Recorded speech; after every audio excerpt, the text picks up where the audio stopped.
N'hésitez pas à aimer ce témoignage, à le partager sur vos réseaux sociaux et à activer les notifications pour recevoir les nouvelles lectures. Merci beaucoup et à bientôt.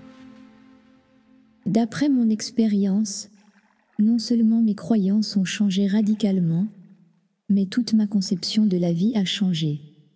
La croissance personnelle et spirituelle est devenue plus importante pour moi que de mener une vie normale.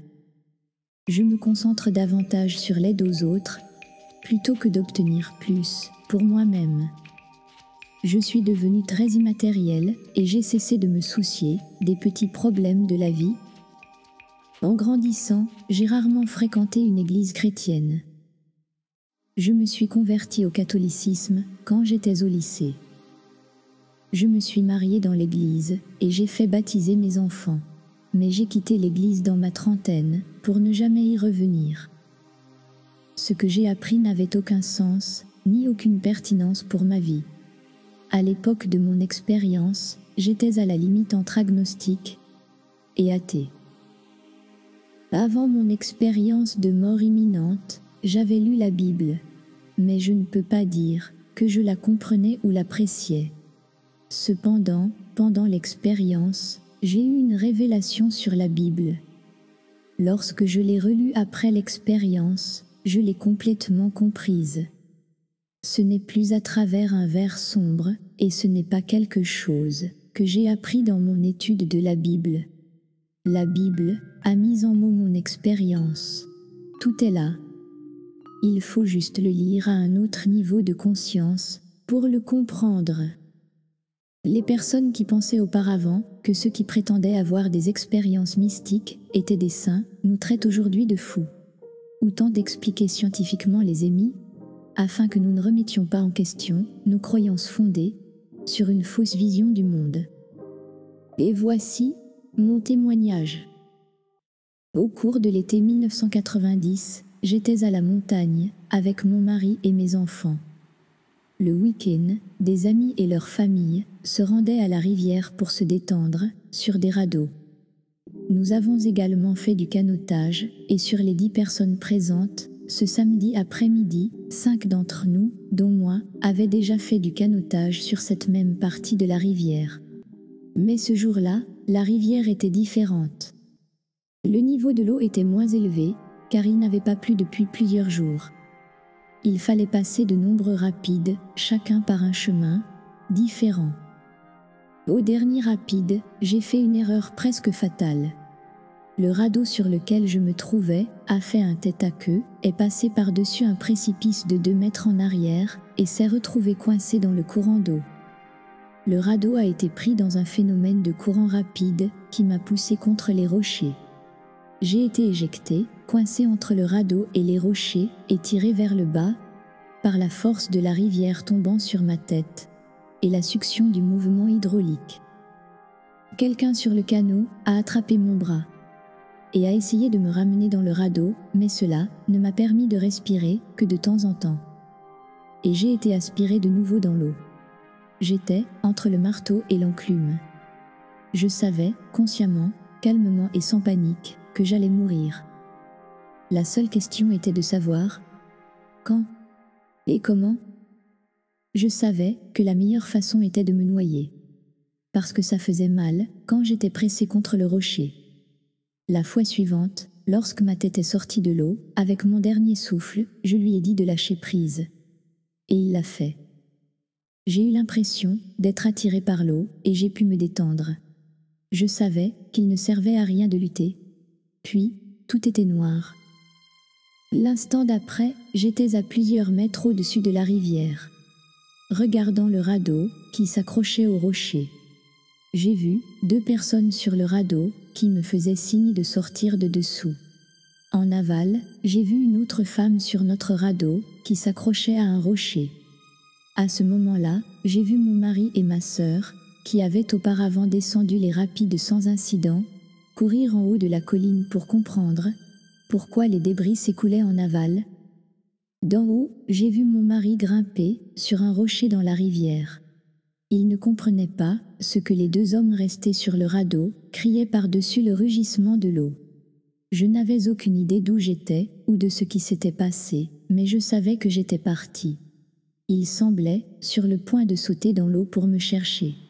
Et soudain, j'étais à côté de lui, essayant de l'arrêter. Je savais que c'était inutile, car je ne suis pas une bonne nageuse. J'ai tendu le bras pour l'arrêter, et ma main l'a traversé. J'ai regardé ma main, et j'ai pensé « Oh mon Dieu, je suis morte ». À ce moment-là, ma perception de la réalité a changé, et j'ai vu la multidimensionnalité de l'univers. Ma conscience s'était étendue bien au-delà du plan physique, et je ne le connaissais plus, ni à moi-même. Elle faisait tellement partie du tout que cela ne faisait aucune différence. C'était un flash brillant, et je me suis permis de le regarder un instant, et d'éprouver un sentiment d'amour si profond, si puissant et si écrasant, que je ne peux le décrire que comme une pure félicité. Ce qui n'est pas très exact, non plus. Soudain, j'ai été emportée et je me suis retrouvée à me déplacer rapidement dans le vortex. Très loin, dans une belle lumière blanche. J'ai continué à ressentir un sentiment irrésistible d'amour en moi et autour de moi.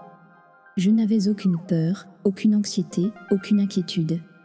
J'avais l'impression d'avoir déjà fait cela auparavant. Et je me souvenais même d'être rentrée chez moi. J'étais remplie de joie. Je n'avais aucun sens de mon corps, aucun sens des limites ou des frontières. Mais j'étais consciente que j'étais moi et que je vivais cette expérience.